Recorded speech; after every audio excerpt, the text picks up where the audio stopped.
Ayan, nag-check muna sila ng lugar kung pwede kaming pumwesto doon sa may malapit sa may. Yan ang hangin dito ngayon sa Yonohama Beach.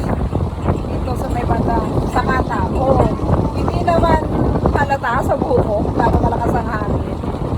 At yung hangin niya is may alikabok.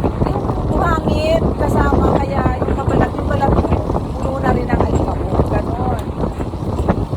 Ganyan ang sinasarap sana dito. Nakikita niyo yung hangin.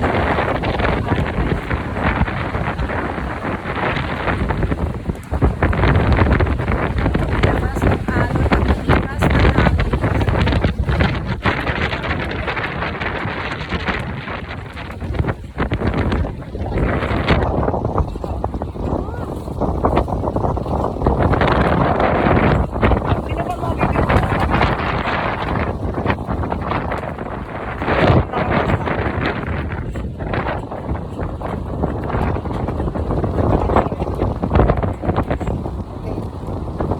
Talikod tayo.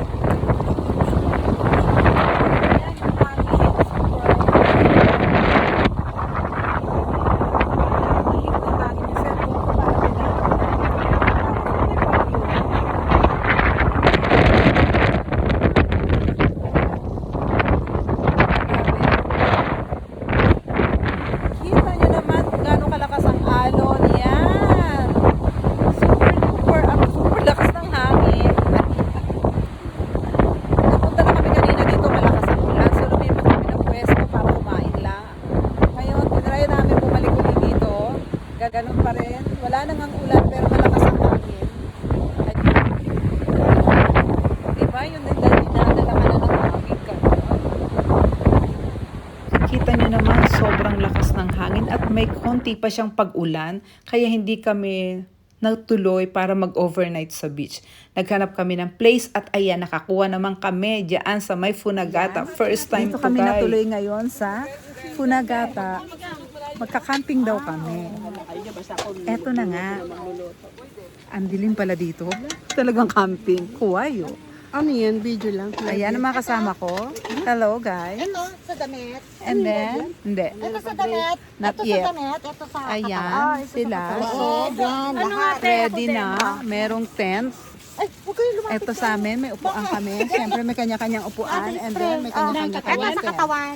Ayan, busy sila kay spray kasi maraming lamok. So, kailangan natin talaga magbaon ng pang spray. Diba? Yun. First time ko lang mag-camping dito sa Japan. Ganito pala, no? Nakakatakot. Ang dilim talaga siya.